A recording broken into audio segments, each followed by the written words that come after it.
Hello everyone, welcome to Kukul. Today we're going to study chapter 7. Before going into the chapter, so let us see the image of our flag. I can spot the chakra in blue color which has 24 spokes. Right? Something like this.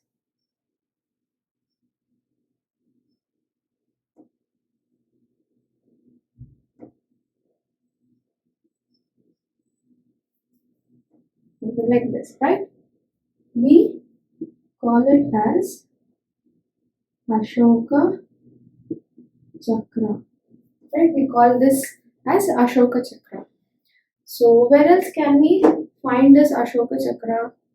We can find it on our national emblem, the lion capital. So we can see it on the notes and coins over here. So we saw 3 lions. So actually there are 4 lions facing 4 directions. It also has animals such as horse, elephant and bull. The lion capital represents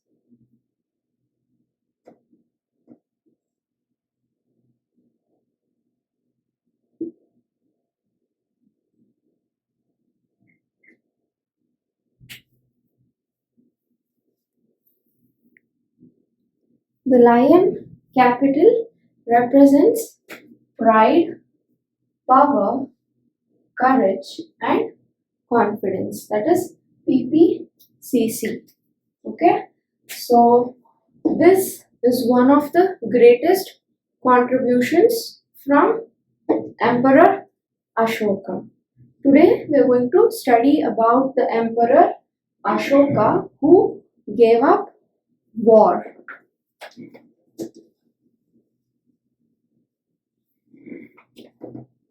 This was found on a pillar in Saranath.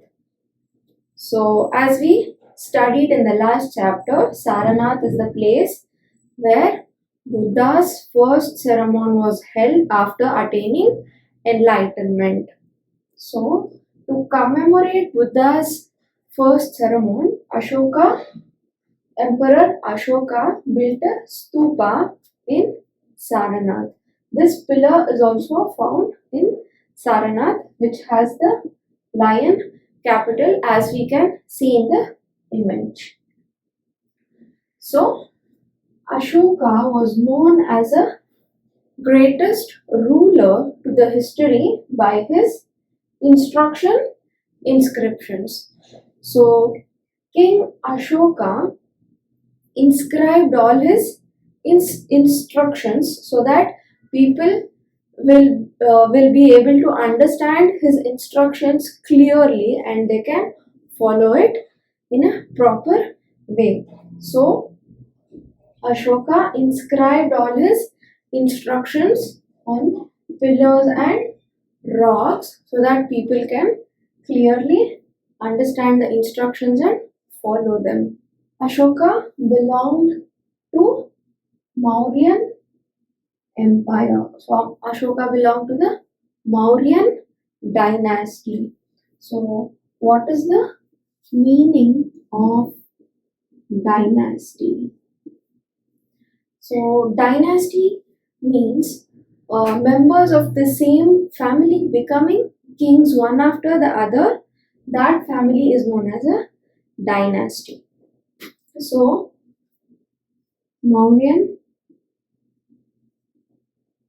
Dynasty. Chandragupta Maurya was the founder of Mauryan Dynasty. He was succeeded by his son Bindusara. Bindusara was succeeded by his son Ashoka. So, as we can see, continuously members from the same family became kings. So, that is why that family is called a dynasty. So, the name of that dynasty was Mauryan Dynasty. This Mauryan dynasty was found by Chandragupta Maurya about more than 2300 years ago. That is somewhere around 300 or 320 BCE. Okay. So, Chandragupta Maurya established the Mauryan Empire with the help of a wise man named Chanakya. So, Chanakya played an important role during the establishment of the Mauryan Empire. Chanakya was also known as Kautilya or Vishnugupta. These are the other names of Chanakya, Kautilya or Vishnugupta. A book named Arthashastra was written by Chanakya. Arthashastra is a book of economic policies and military strategies which was written by Chanakya. So, as it was an empire, it had many cities. Among those, these were the three important cities of the Mauryan Empire. First, let us locate these three cities in the map.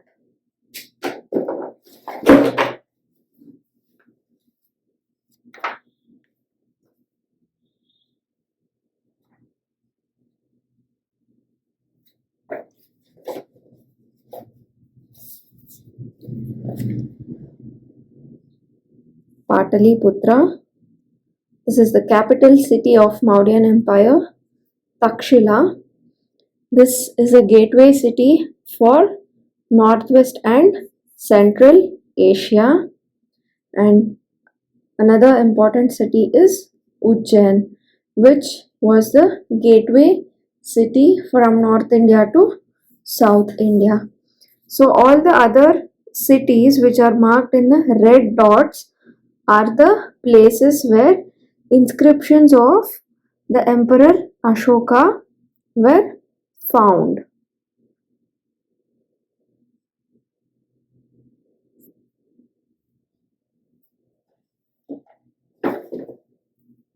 Pataliputra was the capital city of the Mauryan Empire.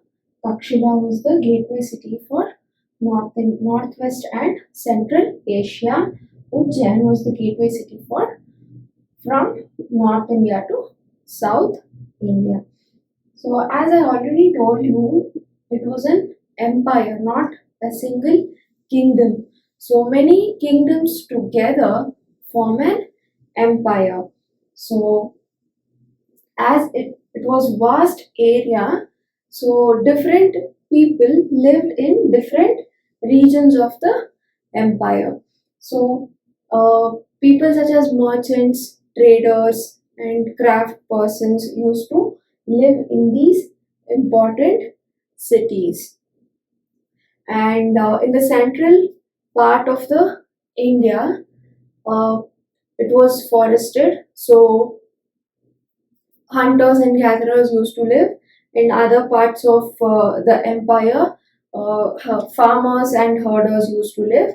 And in some other parts, other people such as fishing folks, such people used to live. Okay, so different people, different types of people lived in different regions of the empire.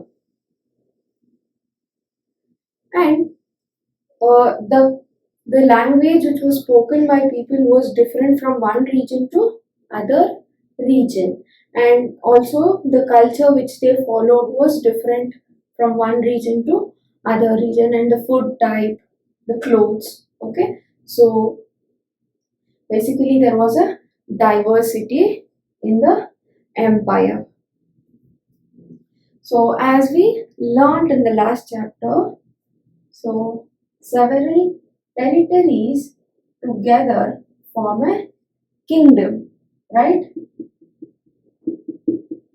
So all these territories together form this kingdom, and territories together form the kingdom, and several kingdoms together formed an empire. Okay, so as we can see in the map, the region of Magadha, that is the region of Magadha, which was ruled by Bimbisara Ajatasattu at the beginning, as we learnt in chapter 5. Next came the Shishunagas. So, Shishunagas also tried to expand their empire to the northwest, as we can see in the map. Next came the Nandas, that is the Nanda dynasty. Mahabadmananda also tried to expand his kingdom to the northwest, as we can see in the map. Later, after the Nandas, came the Mauryans, that is the Chandragupta Maurya. In the map, we can see Chandragupta Maurya's empire. He extended his kingdom to further towards the northwest and some parts of southern India, as we can see in the map. So this is all about the Mauryan dynasty and the Mauryan empire and the founder of Mauryan empire. Now let us learn how empires are different from kingdoms. So in the image we can see the kingdom of Magadha. So that is the area of a kingdom. Now let us see the image of an empire, that is Chandragupta's empire, as we can see in the image. So several kingdoms together formed an empire, as we can see in the image. So from that we can know that empires are larger than kingdoms, and empires need big armies than the kingdoms for their protection. Next, as the area of empire is vast, emperors need more resources than the kings. So as we learned, kingdoms are smaller areas, but whereas empires are larger areas. So that is why emperors needed more resources than a king, and large number of officials to collect the taxes. So as it is a vast empire, large number of officials had to be appointed to collect taxes from every region. So several kingdoms together formed the empire, right? So for each region an official had to be appointed to collect the taxes, so that it will make the process of collecting taxes easier. So this is how empires are different from kingdoms. Let us learn how the empire was being ruled by the Mauryans. As the empire was large, it was a vast empire which had different parts in the empire. So these different parts of the empire had different rules. So different types of rules were led in different parts of the empire. Pataliputra was the capital city of the Mauryan Empire, right? Mauryan Dynasty. So Pataliputra and the surrounding area was under the direct control of the emperor. So by this we can say that the emperor appointed officials to collect taxes from uh, people such as farmers, herders, craft persons, etc. Okay, so the emperor had to appoint officials to collect the taxes. So these officials were paid regular salaries.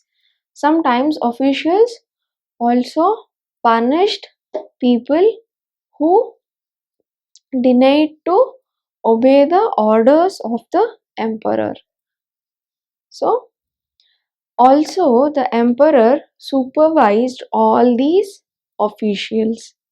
So, as we learned, the empire is a vast area, it has different regions.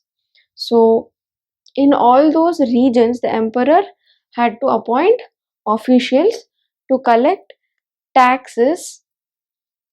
So, the emperor appointed officials in all the regions, and the emperor supervised all these officials. So messengers were sent to and fro. So the messengers took the messages of king and gave it to officials, and sometimes also the officials used to send messages through messengers to the emperor. And the emperor also kept spies to keep a watch on the officials. So the emperor supervised all these officials with the help of spies and messengers. The emperor also took the help of the royal family and other ministers of his court. So that is how the emperor supervised officials. So there were other important cities as we learned, that is Takshila and Ujjain. They were called as the provincial capitals as the empire was a vast area. It had many areas or provinces. These provinces were controlled by the provincial cities called Takshila and Ujjain. Some amount of control over the provincial capital was by the emperor from Pataliputra. Okay, so the Mauryan kings also tried to control water and road, which was important for transport. Okay, so that they can collect taxes and tribute. So apart from Takshila and Ujjain, there are also many other provinces in between these cities and the other cities. So they tried to take control over the roads and rivers, which was important for transportation. So people used to travel from one province to another province for trade and several other reasons. So they tried to control those to to collect taxes and tribute. So sometimes royal prince were also sent to the provincial capital as governors. Okay, and tax is collected regularly by the officials, but tribute is collected as and when it is possible for the officials. So the things which was given by people to the officials more or less willingly and whenever it is possible. That is called tribute. But tax is collected regularly by the officials. Taxes, tax and trade are different from each other. So tax is regularly collected, but tribute is collected as and when possible by the officials.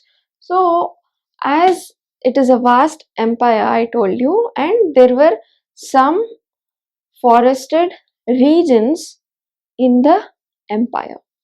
So the people living in these forested regions were expected to give elephants, timber, honey, and wax. Elephants were caught and they were trained and were included in the army. Timber was used to build houses, chariots, and carts. So, also honey and wax were collected by the Mauryan officials. So, this is about how the Mauryans ruled the vast empire. Now, let us know about the Emperor Chandragupta Maurya and the capital city described by Megastenes, a Greek ambassador who described the public appearances of the king, and he has also described about the capital city Pataliputra. Megastenes was a Greek ambassador who was sent from the court of Seleucus Nicator. So Megasthenes visited the court of Chandragupta Maurya. Megasthenes wrote a book named Indica. In that, he has described about the public appearances of the king and the beauty of the capital city. So, what is ambassador? Ambassador means a diplomat or a representative. So, Megasthenes was a representative of Seleucus Nicator. He was a diplomat who visited during the rule of Chandragupta Maurya. So, as we can see in the image, we can see in the map the Mauryan Empire and the Seleucid Empire. So, Seleucus Nicator was the ruler of the Seleucid Empire. So, as we learnt in chapter 5, after that Alexander the Great tried to enter the India and he reached till the river base, but he did not enter India further, right? So, after the death of Alexander, Seleucus Nicator became the king. So, the empire of the Alexander was divided into parts, and Seleucus Nicator was the ruler of the Seleucid Empire. Alexander tried to visit India during the rule of Dhanananda. As we learned, Chandragupta Maurya dethroned Dhanananda and established the Mauryan Empire. He fought with Seleucus Nicator while trying to further extend his empire to the northwest. So later, Seleucus Nicator and Chandragupta Maurya made a peace treaty. After the peace treaty, Megasthenes visited the court of Chandragupta and described about the capital city Pataliputra and the public appearances of the ruler.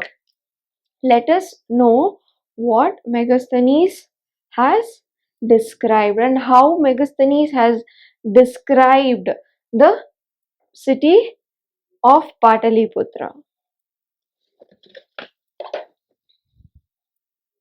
Megasthenes wrote an account about what he saw.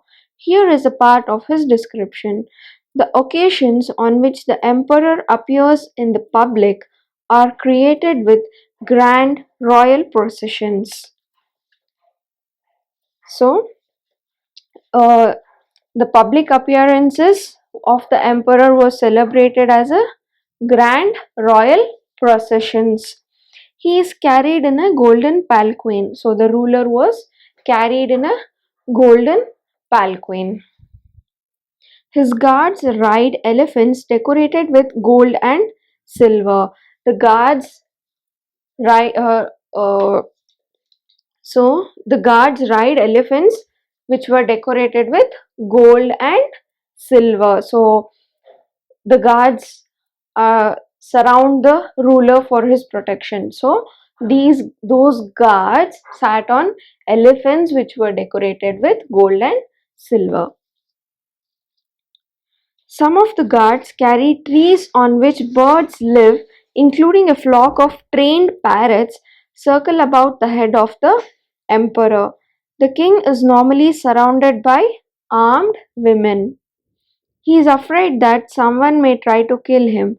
He has special servants to taste the food before he eats. So the ruler also appointed a special servant to taste the food before he consumes it, because they try to poison the king through food. So the king had appointed special servants to taste food.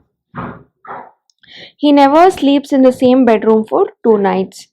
This is about the ruler and his public appearances. Okay, how how his public visit was being celebrated. So Megasthenes has described it in this way. So next, this is about Pataliputra.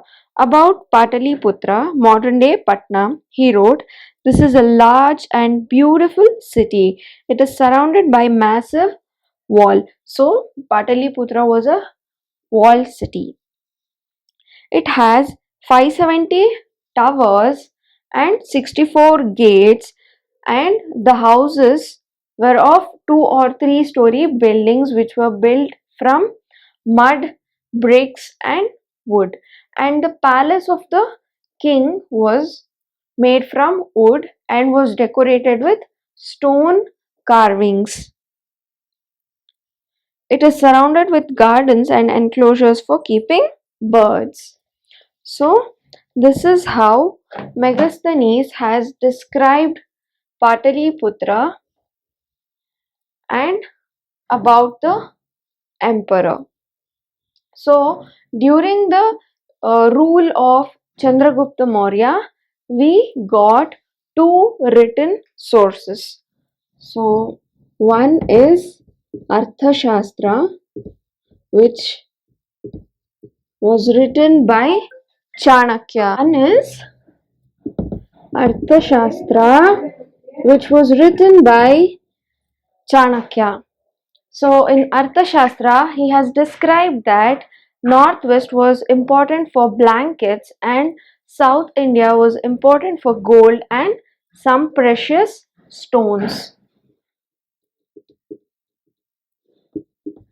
Another written source, which is a foreign account, is Indica, which was written by Greek ambassador Megasthenes. So, this is how Megasthenes has described the emperor and the capital city Pataliputra.